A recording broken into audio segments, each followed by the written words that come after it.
the dreams? Hello and welcome to Wolfman Gaming. This is my Dishonored, Death of the Outsider, complete stealth, non-lethal walkthrough, and this is mission 2, also known as Follow the Ink. And we have a busy day ahead of us. You can see this is quite a long mission actually, and we're gonna visit 2 separate people. And in this mission we are gonna see the first instance of what I call dynamic objective update. I have no idea if that's a correct term, but I use that term at least. Because the first thing the game wants you to do is go to a place called the Red Camellia to get the addresses of the 2 people we're gonna steal keys from. Because we are gonna go and try to find a knife. Can't remember what it's called, but we need 2 keys to get it. And if we go to Red Camellia, we get the address of the people that have the 2 keys. But since I already know where the keys are, or where the people are located, I'm gonna skip the first step. And that's what I like about this game, that this game accepts the fact that I skip it, and it will update the game or the mission objectives accordingly. Really?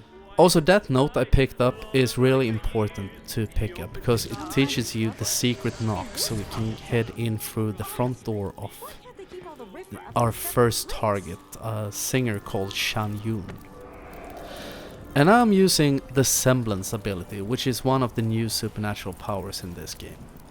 Semblance allows you to take on the appearance of a character. And it works as long as you don't start running. For some reason, because on my first playthrough I tried it and I started running fast because you see my mana bar goes down, and the guards reacted and could see me while I was running fast, so keep that in mind, never run fast when you have it. And you can only use Semblance on victims that are alive, so don't kill anyone if you want to use the Semblance ability on them. And this is quite interesting. I'm carrying this little maid, and I'm gonna bring her through the door because for some reason she despawns if you're carrying her and heading through the front door. I have no idea why that happens. I just know that it does, so I use that because it's one less body to worry about. And we go into this kitchen and we're gonna head up with the food elevator. Is that correct? And we're gonna steal an audiograph so we can open the safe. So first we head up to the 2nd floor, and then we're gonna go up to the 3rd floor. We open the safe. And also when you're in this room, drop a quick save before you do anything. And then we can take out this whale oil tank, because we're gonna head into the room where the audiograph is kept. And if you want to, you can unlock a trophy or achievement by getting into this room without disabling the alarm, because the floor is electrified. That's what you power down when you take out the whale oil tank. But you need to be careful because sometimes the guards react to the fact that the floor has been deactivated. But we just open this display case, pick up the audiograph, close it up again, because we are good people, want to leave as little trace as possible. And now I'm gonna blink back. And when you're opening this door to get in, as I said, there are 2 guards around the corner standing there talking, so make a quick save because they may react to the fact that the floor has been powered down, or they may see that the door is now open. But as soon as you've done that, I'm gonna close this door and head into the food elevator, and somehow they have gotten alerted. Probably they realized that the floor was powered down, so we're gonna head up to the 3rd floor. And don't put in the whale oil tank again, because I don't know if the floor will kill the guards if they go in there and the floor is active, but it's unnecessary to take any risks. And here we're gonna pick up another painting. As I said, I will be picking up 4 of the 8 paintings to speed up mission 3. There was 1 in the first mission, and there are 3 paintings in this one, I think. Yes, there are. And that was painting 1 of 3. And this room is quite interesting. because there are two guards in here. One of them is right beneath me. He's always looking in that direction, and that woman over there is patrolling back and forth. So what I like to do is I jump down, I choke him out really as fast as I can as soon as she starts walking away, and then I'm gonna shoot her with an electric burst. And the electric burst is Dishonored Death of the Outsiders version of the sleep darts. So we choke him out, be as fast as you can, and the very second he goes down, we shoot her with the electric burst. If you want to go for another trophy, in the next room is Shan-Yun, the master of the house, and if you use semblance on him and go up to this safe, because this is opened by hearing his voice, so I'm gonna play the audiograph. But if you use semblance on Shan-Yun and you try to sing into the microphone to unlock it, you will get a trophy or achievement, which I can't for the life of me remember the name of right now. So that is a pro tip. He's usually standing over by the window. I'm gonna go in there actually to pick up yet another painting. So I'm gonna go in, I'm gonna use electric burst on him, I think, as soon as we open the door. And the electric burst also allows you to use semblance. So feel free to go in and shock him and go out there and get another trophy or achievement. So this part is actually the hardest part of this mission. The second part of the mission, where we go for key number 2, is a lot easier, so that's why I decided to start with this, and also it's very close to the starting point of the mission overall.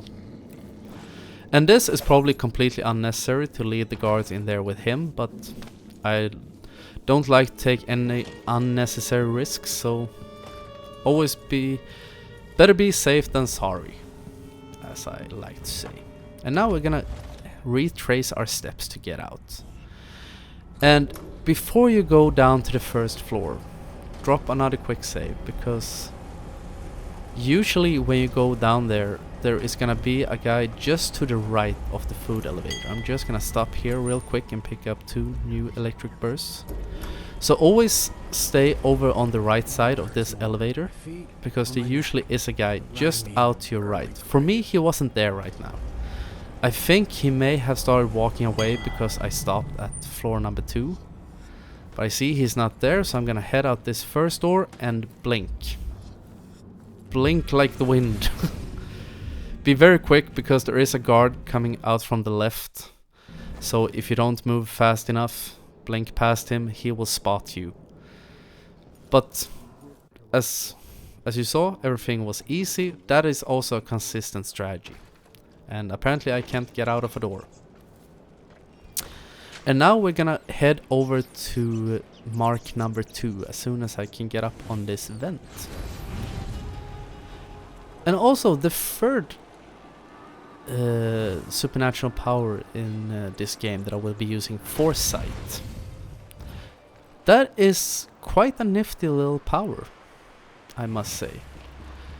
Because foresight allows you to leave your body and scan the area. So you can mark enemies, and you can also displace markers, or blinking markers, as I'm gonna call them, because placing displace markers sounds really weird. But you can use that to blink past the gaps that you would otherwise maybe not be able to get past, as I'm doing right now. It can be a bit hard to control at times, or I'm pretty bad at controlling it, and you will see that through the course of this walkthrough, but it's quite nifty.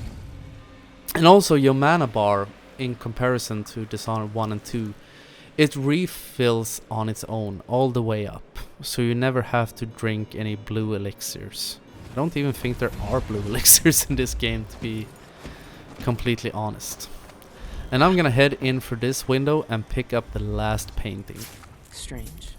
So now we have 4 paintings, so I know that I have at least 800 coin, which I'm gonna use, as I said, in mission 3 to pick up an item at the black market.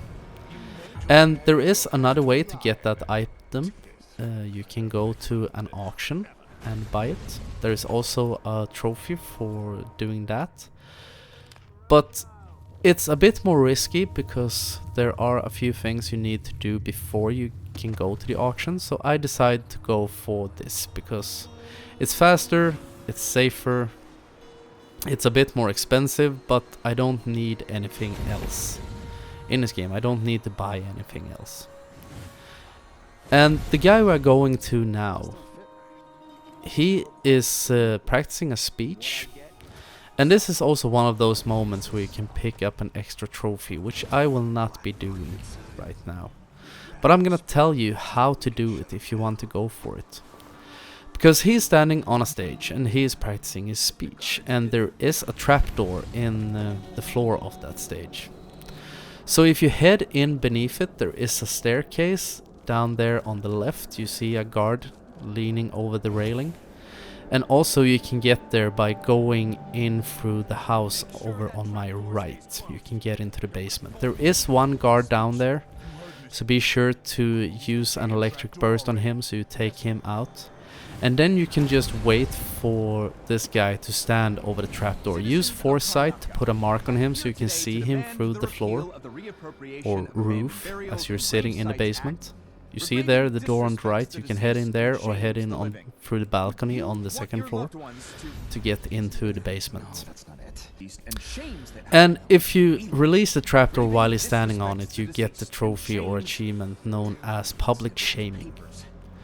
But it will result in a body being detected, which doesn't matter really, but you can also do it like this and sneak in behind him and steal his house key. And be very careful, you see one guard is starting to spot me, the guy over there, so don't linger for too long when you're blinking out of there. And also if you get unlucky, that guy Ivan, I think his name is Ivan Yasanovich something. If you're standing for too long behind that drape or whatever it is, he may spot you. So don't linger for too long, be smart, be effective. And now all that remains actually is we're gonna head into his house and pick up the second save key. So we can go back to our boat and head into mission 3. But we're not quite there yet. That was just me checking what to... You see, the objective still hasn't updated. The game still wants me to go to the Red Camellia to get their addresses, but I know where they are, so you don't have to bother about that, because as soon as you pick up his second key, or as soon as you pick up the second key, the mission objectives will update, as you will see in this run. Also, on this door there is a note that he is practicing his speech, so the first time you get here, you will get that and go over to him. Ivan Jacobi was his name. I'm glad that's sorted out.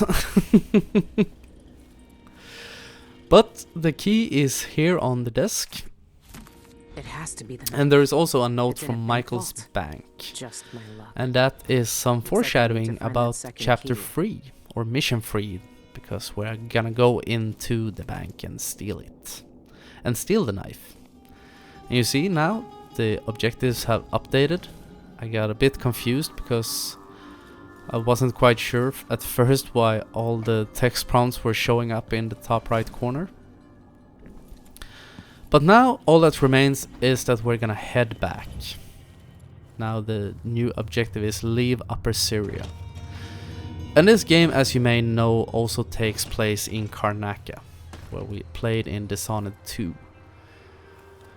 But this place feels a bit more like Dunwall than the areas we went through in Dishonored 2, actually. In my opinion, at least. It feels a bit more Dunwall-ish. And now you're gonna see me use Foresight, because I can't get up on that guard booth, wherever it is. So I just go up with Foresight and use R2 to put a marker, or right trigger if you're playing this on Xbox. And then we can just blink up on top of it. So really great ability. And also the reach of your display's power can sometimes be a bit random. I'm not quite sure how it works, but sometimes it feels like the reach of it is longer than at other times. That was best sentence ever. But we head up on this lamppost, and further up on this balcony. And this is a little mistake on my behalf, actually. I think it would have been smoother or easier to head up the stairs instead of going over this way to get back to the boat. But I realized when I had gotten up here that it was a little bit of a mistake on my behalf, but I decided to roll with it. I had quick saved here and I didn't want to have in my video that I start backtracking and try to edit it together so it would look fluent. So anyway, I made it work, and it's not such a big detour. So now I'm once again gonna use my amazing skills at Foresight. You can see it's a little bit wonky to control. Can be quite frustrating at times because it drains your mana bar quite fast when you're using it. And your mana bar actually refills very fast, but sometimes if you're at a critical moment, you may run the risk that you get detected while you're doing it. And also one thing to know about Foresight, when that power is active, time is stopped. So that is a good way to just scan the area without having the troubles of being detected by guards. Everything will stop. Time is frozen. And I'm trying to use it to get up on that lamppost. It doesn't always work. For some reason, some high points, your Foresight doesn't allow you to get up there. I don't know why it works that way. I think it's stupid. It could have been done much better. And the reason I was trying to get up there because there is a guard over to my right. So instead I tried just blinking down next to that little wall and crawling, sneaking, crouching was the word. And it worked great. Just hug the wall and he will never notice that you're there. And there is also a wolfhound over to the right in that little alleyway. So don't head too far to the right, just stay on the left side of that wall. And now we have done everything we're gonna do here, and we are heading back to the dreadful whale. So we just activate our little carriage and we will go into the mission end screen. And as you can see, no one killed, never detected, no alarms rung, no nothing. So I want to thank you very much for watching, and I will see you again in my next video. So until next time, this is the Wolfman signing off.